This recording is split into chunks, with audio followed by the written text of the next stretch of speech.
Assalamualaikum warahmatullahi wabarakatuh. Perkenalkan, nama saya Iklimah Haris dengan NIM C1C019098 dari kelas R10 jurusan akuntansi Fakultas Ekonomi dan Bisnis Universitas Jambi. Pada kesempatan kali ini saya akan menyampaikan materi mengenai metode riset akuntansi keperilakuan. Baiklah, langsung saja masuk kepada pembahasan yang pertama, yaitu memahami mengenai riset. Riset dapat disebut sebagai suatu usaha yang sistematis untuk mengatur dan menyelidiki masalah, serta menjawab pertanyaan yang muncul dan terkait dengan fakta, fenomena, gejala dari masalah tersebut. Riset dimulai dengan suatu pertanyaan, menghendaki deskripsi yang jelas terhadap pertanyaan yang akan dipecahkan. Hal ini sering disebut suatu rencana untuk menjawab pertanyaan. Riset aplikasi berkaitan dengan penyelesaian masalah yang spesifik. Riset yang murni ataupun mendasar adalah riset yang berkenaan dengan perbaikan terhadap pemahaman mengenai hal-hal khusus atau istimewa. Riset menggunakan metode-metode khusus sehingga tidak bias dan mempunyai kesimpulan yang dapat dipertanggungjawabkan. Yang dilakukan juga dapat berbeda dengan kenyataan yang ditemukan di lapangan untuk suatu fenomena yang sama pada lingkungan dan waktu yang berbeda. Hal ini terutama terjadi pada riset sosial. Secara substansial, istilah riset yang digunakan dalam akuntansi keperilakuan tidak berbeda dengan istilah riset yang pada umumnya digunakan oleh para peneliti di berbagai bidang lainnya. Pada prinsipnya, istilah tersebut hanya digunakan untuk menjelaskan dan memberikan gambaran umum tentang pengertian riset. Riset akuntansi keperilakuan merupakan suatu metode studi yang dilakukan seseorang berkaitan dengan aspek keperilakuan melalui penyelidikan yang hati-hati dan sempurna terhadap masalah yang berhubungan dengan aspek keperilakuan tersebut, sehingga diperoleh pemecahan yang tepat terhadap masalah tersebut. Berikutnya kita akan membahas mengenai motivasi dan tujuan riset. Motivasi merupakan sesuatu yang timbul dari dalam diri seseorang untuk mencapai tujuan yang diinginkannya. Motivasi seseorang melakukan riset mungkin merupakan keinginan yang timbul dari dalam dirinya untuk memecahkan berbagai masalah maupun persoalan yang ada. Adapun tujuan umum seseorang dalam melakukan riset tentunya ingin mengetahui jawaban dari masalah atau persoalan tersebut. Di satu sisi, riset merupakan refleksi dari keinginan proaktif manusia untuk meningkatkan pengetahuannya mengenai sesuatu. Dan pada sisi lain, kegiatan tersebut didorong oleh keinginan reaktif manusia untuk menjawab pertanyaan atau memecahkan masalah dalam kehidupan sehari-hari. Jika dilihat dari sisi akuntansi keperilakuan, tujuan riset di bidang ini akan menekankan pada hubungan akuntansi dengan perilaku manusia maupun desain, konstruksi, dan penggunaan suatu sistem informasi akuntansi yang efisien, serta dimensi sosial dan budaya manusia dalam suatu organisasi. Selanjutnya, kita akan membahas apa manfaat dan pentingnya riset. Manfaat adalah kontribusi hasil yang diperoleh dari mengerjakan sesuatu. Manfaat riset mengungkapkan harapan tentang apa hasil atau kontribusi atau sumbangan yang dapat diperoleh dari riset tersebut dan yang mungkin dapat menjadi pertimbangan bagi pihak-pihak terkait. Dalam riset akuntansi keperilakuan terdapat beberapa pernyataan tentang manfaat dan pentingnya riset di bidang ini. Yang pertama yaitu memberikan gambaran terkini atau state of the art terhadap minat khusus dalam bidang-bidang baru yang ingin diperkenalkan. Yang kedua, mampu mengidentifikasikan kesenjangan atau gap riset. Yang ketiga, untuk meninjau dengan membandingkan dan membedakan kegiatan riset melalui sub-bidang akuntansi lainnya seperti akuntansi manajemen, audit, akuntansi keuangan, sistem informasi akuntansi, perpajakan, dan lain sebagainya. Pembahasan selanjutnya adalah replikasi. Salah satu strategi dalam melakukan riset adalah melakukan replikasi. Apa itu replikasi? Replikasi adalah pengulangan suatu studi atau riset yang dilakukan secara sengaja. Pada umumnya, hal ini dilakukan dengan menggunakan prosedur yang sama dengan riset terdahulu, tetapi menggunakan subjek yang berbeda. Replikasi juga dapat dikatakan merupakan suatu usaha untuk meriset ulang terhadap riset terdahulu. Riset ulang dimaksudkan untuk menetapkan validitas yang diterima secara mentah-mentah oleh publik biasanya. Sangat jarang kecuali jika riset tersebut telah direplikasi. Nah, ada beberapa alasan logis mengapa kita harus melakukan replikasi. Yang pertama, untuk menguji temuan umum riset. Riset yang dilaporkan biasanya menghasilkan temuan dan bukti yang baru, atau temuan riset yang berbeda dengan riset sebelumnya, atau malah bertentangan dengan teori yang berterima umum. Banyaknya riset replikasi tentunya sangat bermanfaat karena temuan riset tersebut dapat membantu mengonfirmasi bukti-bukti baru dari riset. Jika didukung oleh replikasi, riset seringkali merintis area penyelidikan baru yang mempunyai dampak utama terhadap perkembangan praktik di bidang akuntansi keperilakuan. Alasan yang kedua adalah menguji validitas temuan riset dengan populasi yang berbeda. Masalah utama riset keperilakuan adalah jumlah sampel yang direpresentasikan dalam populasi itu kecil. Tanpa replikasi, peneliti tidak mampu menentukan derajat tingkat temuan yang muncul dari populasi riset yang berbeda. Oleh karena itu, replikasi memberikan suatu alat yang sangat bernilai kepada peneliti untuk menemukan derajat tingkat temuan riset yang dapat digeneralisasi dengan populasi yang berbeda. Alasan yang ketiga yaitu menguji kecenderungan atau perubahan waktu. Banyak peneliti menghasilkan ilmu pengetahuan keperilakuan yang sebagian bergantung pada lingkungan di mana individu itu berfungsi. Oleh karena itu, temuan riset atas sikap rasial yang dianggap valid 20 tahun lalu belum tentu dianggap valid saat ini. Riset ulang merupakan alat yang bermanfaat untuk menguji temuan terdahulu dan mengidentifikasi kecenderungannya. Alasan yang keempat adalah menguji temuan penting menggunakan metodologi yang berbeda. Dalam suatu proyek riset, terdapat suatu kemungkinan hubungan yang diamati, yaitu penggunaan metodologi oleh peneliti dan bukan kebenaran hubungan di antara fenomena yang dipelajari. Kebenaran hubungan seharusnya muncul tanpa melihat alat ukur atau metode yang digunakan sepanjang alasan peneliti valid dan tepat.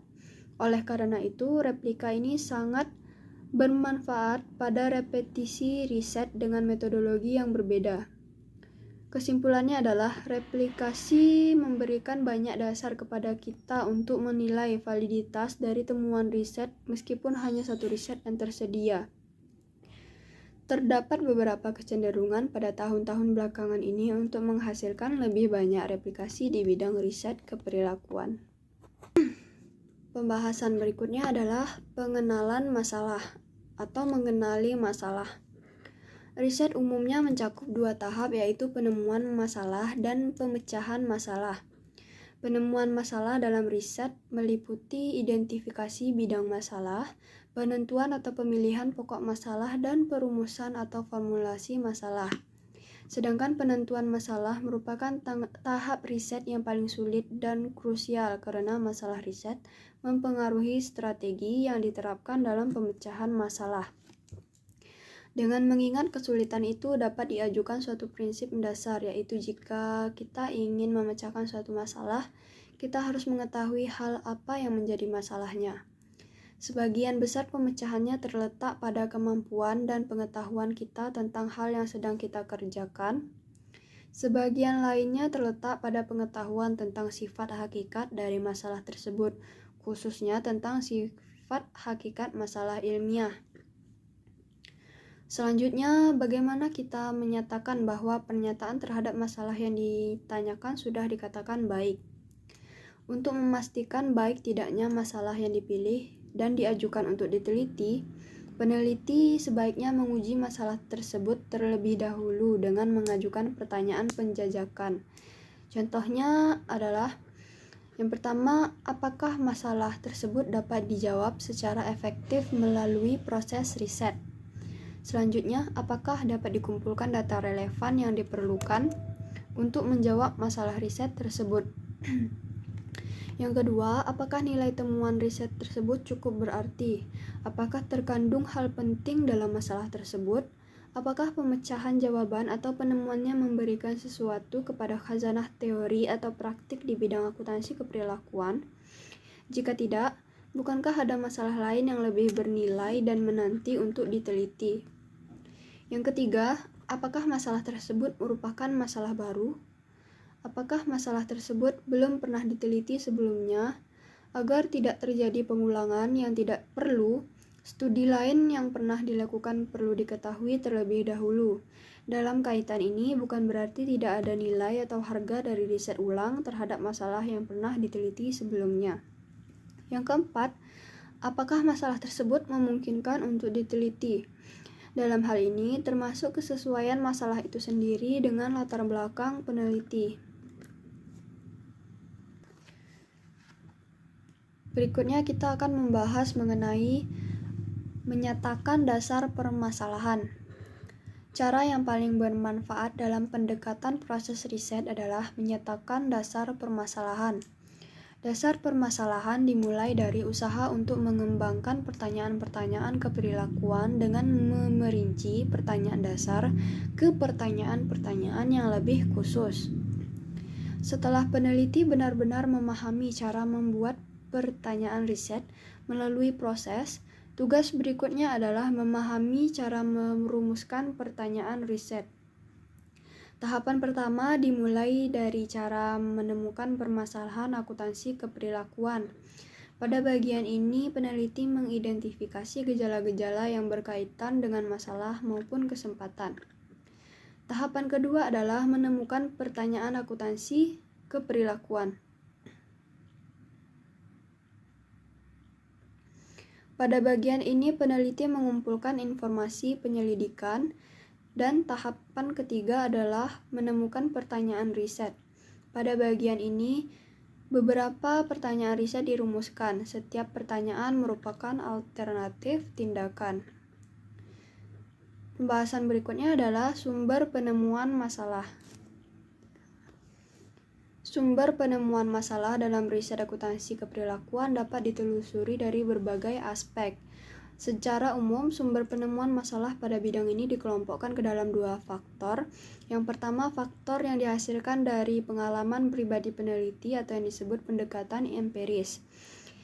Jika ditarik kalimat tentang pengalaman pribadi, berarti terdapat suatu kejadian yang pernah bersinggungan dan dirasakan seseorang dalam kehidupan yang biasanya akan berbekas dalam kehidupannya. Dampaknya bisa jadi dapat mengubah perilaku seseorang. Pengalaman sendiri pada dasarnya tidak pernah didapatkan dari bangku pendidikan, karena yang didapatkan dari bangku pendidikan adalah pendidikan itu sendiri. Faktor kedua didapatkan dari tinjauan literatur riset. Pendekatan ini disebut pendekatan teoritis. Berdasarkan literatur, riset dapat ditelusuri lagi ke dalam dua kelompok, yaitu literatur yang telah dipublikasikan yang meliputi jurnal dan buku. Jurnal merupakan salah satu tempat yang menjadi media publikasi tulisan ilmiah dan hasil riset.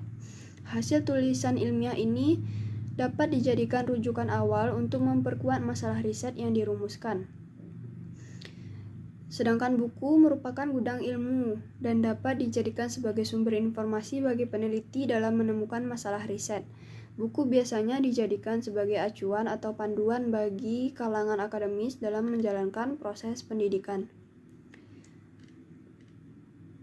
Yang kedua adalah literatur yang belum terpublikasikan, yaitu meliputi skripsi, tesis, disertasi, dan makalah seminar. Skripsi juga termasuk salah satu literatur yang belum terpublikasikan dan merupakan hasil riset mahasiswa strata 1 atau S1. Hasil riset skripsi tentunya tidak lebih kompleks dibandingkan tesis atau disertasi. Yang kedua, tesis. Tesis juga merupakan hasil riset mahasiswa, tetapi tesis ini merupakan laporan akhir bagi mahasiswa yang menempuh jenjang pendidikan strata 2 atau S2. Bangunan teori yang diungkapkan tentunya lebih kompleks dari skripsi, tapi tidak lebih dalam dari disertasi. Yang ketiga, disertasi. Disertasi adalah laporan akhir dari hasil riset yang dilakukan oleh para mahasiswa program doktor. Kedalaman teori dan kemapanan pengungkapan masalah tentunya lebih baik dibandingkan hasil riset mahasiswa S1 dan S2. Yang keempat yaitu makalah seminar. Makalah seminar dijadikan bahan dalam seminar juga merupakan hasil kompilasi dari berbagai referensi. Makalah tersebut tentu memiliki berbagai teori maupun hasil riset yang disampaikan. Oleh karena itu, isi makalah dapat dijadikan sebagai referensi tambahan bagi peneliti. Sebagaimana telah dijelaskan, ketika berada dalam proses menemukan permasalahan, periset sering mengalami kendala maupun hambatan. Kendala ini terkadang mengakibatkan stres yang dapat menurunkan motivasi periset untuk melanjutkan risetnya. Jika ditelusuri lebih terperinci, terdapat beberapa kesalahan yang dilakukan periset dalam menemukan masalah, yaitu yang pertama, periset mengumpulkan data tanpa rencana atau tujuan riset yang jelas. Yang kedua, periset memperoleh sejumlah data dan berusaha merumuskan masalah riset sesuai dengan data yang tersedia. Yang ketiga, periset merumuskan masalah riset dalam bentuk yang terlalu umum dan ambigu sehingga menyulitkan interpretasi hasil dan pembuatan kesimpulan riset. Yang keempat, periset saat menemukan masalah tanpa terlebih dahulu menelaah hasil riset sebelumnya dengan topik sejenis sehingga masalah riset tidak mendukung oleh kerangka teoritis yang baik. Yang kelima, periset memilih masalah riset yang hasilnya kurang memberikan kontribusi terhadap pengembangan teori atau pemecahan masalah praktis. Berikutnya kita akan membahas mengenai variabel riset. Variabel merupakan suatu sifat yang dapat memiliki berbagai macam nilai. Kalau diekspresikan secara berlebihan, variabel adalah sesuatu yang bervariasi. Variabel biasanya diekspresikan dalam bentuk simbol atau lambang yang padanya dilekatkan bilangan atau nilai. Adapun jenis-jenis variabel dalam riset adalah yaitu variabel independen dan variabel dependen. Variabel independen disebut juga variabel bebas, yang merupakan jenis variabel yang dipandang sebagai penyebab munculnya variabel dependen yang diduga sebagai akibatnya. Sedangkan variabel dependen atau variabel terikat dapat dikatakan sebagai jenis variabel yang dijelaskan atau dipengaruhi oleh variabel independen. Berikutnya adalah variabel intervensi. Variabel ini merupakan suatu mekanisme konseptual di mana variabel independen dan variabel moderasi mempengaruhi variabel dependen. Variabel intervensi didefinisikan sebagai faktor yang secara teoritis mempengaruhi fenomena yang diobservasi, tetapi tidak bisa dilihat, diukur, ataupun dimanipulasi. Variabel selanjutnya adalah variabel moderasi, yaitu variabel independen kedua yang dipercayai mempunyai kontribusi yang signifikan atau mempunyai pengaruh ketidakpastian terhadap keaslian hubungan antara variabel independen dan variabel dependen. Pada kebanyakan tinjauan terhadap literatur riset, para ahli tidak sependapat mengenai penyamaan penggunaan istilah proporsi dan hipotesis, sebab kedua istilah tersebut digunakan dengan pendekatan yang berbeda.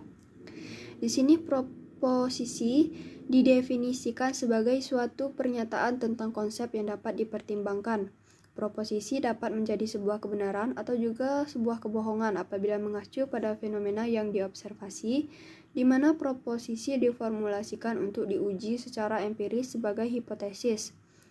Sementara itu, hipotesis didefinisikan sebagai jawaban sementara terhadap permasalahan yang dipertanyakan. Di samping itu, hipotesis juga merupakan pernyataan dugaan tentang hubungan antara dua atau lebih variabel. Ketika kita merumuskan hipotesis, peneliti harus mempertimbangkan beberapa kriteria berikut. Yang pertama, hipotesis harus berupa pernyataan yang mengarah pada tujuan riset. Yang kedua, hipotesis harus berupa pernyataan yang dirumuskan dengan maksud untuk dapat diuji secara empiris. Yang ketiga, hipotesis harus berupa pernyataan yang dikembangkan berdasarkan teori-teori yang lebih kuat dibandingkan dengan hipotesis saingan. Pada dasarnya, hipotesis dirumuskan untuk menggambarkan hubungan antara dua variabel, yaitu variabel independen dan variabel dependen. Rumusan hipotesis tersebut dapat dinyatakan dalam berbagai bentuk, yaitu pernyataan jika, maka, atau proporsi, hipotesis nol, hipotesis alternatif. Berikutnya kita akan membahas mengenai pemilihan data atau sampel riset. Setiap menentukan besaran sampel yang digunakan dalam riset, langkah pertama yang harus dilakukan peneliti adalah mengetahui jumlah besaran populasi keseluruhan riset. Dari jumlah populasi tersebut, peneliti akan dapat menarik besarnya sampel representatif yang harus dipenuhi untuk peneliti untuk mampu melakukan generalisasi terhadap kesimpulan akhir riset. Adapun populasi itu merupakan wilayah generalisasi yang terdiri atas sekelompok orang, kejadian, atau segala sesuatu yang mempunyai karakteristik tertentu. Populasi juga merupakan keseluruhan kumpulan elemen yang berkaitan dengan harapan peneliti dalam mengambil beberapa kesimpulan. Sedangkan sampel merupakan bagian dari jumlah maupun karakteristik yang dimiliki oleh populasi dan dipilih secara hati-hati dari populasi tersebut. Ketika peneliti melakukan penarikan sampel, peneliti tentu tertarik dalam mengestimasi satu atau lebih nilai-nilai populasi atau menguji satu atau lebih hipotesis statistik. Mengapa sih kita harus menggunakan sampel? Jadi ada beberapa alasan untuk melakukan pengambilan sampel ini. Yang pertama, jika kita menggunakan sampel, biaya untuk riset akan lebih murah. Manfaat ekonomi yang diperoleh dari pengambilan sampel dibandingkan dengan sensus berkaitan dengan masalah uang atau biaya. Biaya yang dikeluarkan untuk melakukan sensus lebih besar dibandingkan dengan pengambilan sampel. Mengapa kita harus menghabiskan uang jutaan rupiah untuk melakukan sebuah wawancara karyawan pada perusahaan jika kita dapat menemukan hal-hal yang dibutuhkan dengan uang ratusan ribu saja? Alasan yang kedua yaitu akurasi yang lebih baik. Dikatakan bahwa kualitas studi jauh lebih baik jika menggunakan sampel dibandingkan dengan sensus. Disarankan juga bahwa pengambilan sampel mempunyai kemungkinan pengujian wawancara yang lebih baik dalam penyelidikan berkaitan dengan kegagalan, kesalahan, atau informasi yang mencurigakan. Alasan yang ketiga yaitu kecepatan pengumpulan data. Kecepatan waktu pengambilan sampel ditentukan berdasarkan ketersediaan informasi yang dibutuhkan oleh peneliti. Dan alasan yang keempat adalah ketersediaan elemen populasi. Beberapa situasi mengharuskan dilakukannya pengambilan sampel. Pengambilan sampel merupakan satu-satunya cara yang memungkinkan jika populasi tidak terbatas atau sangat banyak. Pembahasan yang terakhir adalah sumber dan metode pengumpulan data. Yang pertama ada jenis data. Jenis data merupakan pengelompokan data yang didasarkan pada sifat data tersebut. Pada kebanyakan riset akuntansi keperilakuan, jenis data dikelompokkan menjadi data subjek, data fisik, dan data dokumenter. Ketiga jenis data tersebut tidak berbeda dengan pengelompokan jenis-jenis data yang biasa digunakan dalam riset bisnis dan manajemen. Dari ketiga jenis data tadi, data subjek, data fisik, dan data dokumenter akan dibahas satu persatu. Yang pertama, data subjek. Jenis data subjek merupakan jenis data riset yang berupa opini, sikap, pengalaman, atau karakteristik dari seseorang atau sekelompok orang yang menjadi subjek riset. Dengan demikian, data subjek merupakan data riset yang dilaporkan sendiri oleh responden secara individual atau kelompok dari sumbernya. Selanjutnya, data subjek diklasifikasikan berdasarkan bentuk tanggapan yang diberikan, baik secara lisan, verbal, maupun ekspresi. Respon verbal diberikan sebagai tanggapan atas pertanyaan yang diajukan oleh peneliti dalam wawancara. Respon tertulis diberikan sebagai tanggapan atas pertanyaan tertulis yang diajukan oleh peneliti, dan respon ekspresi diperoleh dari hasil observasi. Berikutnya adalah data fisik. Data fisik merupakan jenis data riset yang berupa objek atau benda-benda fisik. Data fisik ini merupakan benda berwujud yang menjadi bukti suatu keberadaan atau kejadian pada masa lalu.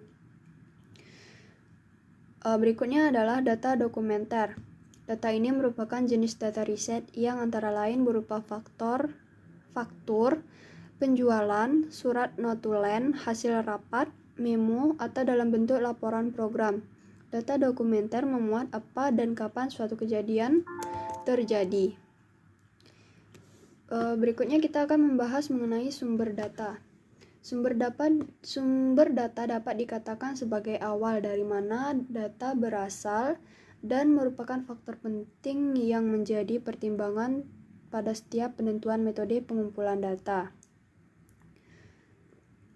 Dalam riset akuntansi keperilakuan dapat dikumpulkan dengan menggunakan dua sumber data, yaitu data primer dan data sekunder.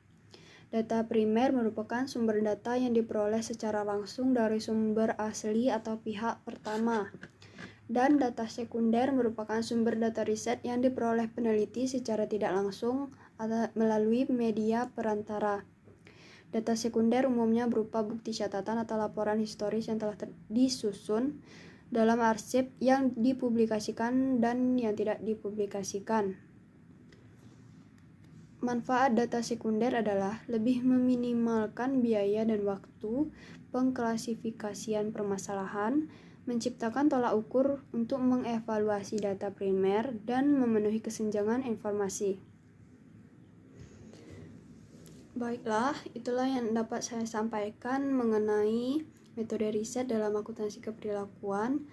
Mohon maaf jika ada kesalahan dalam penyajian. Saya akhiri.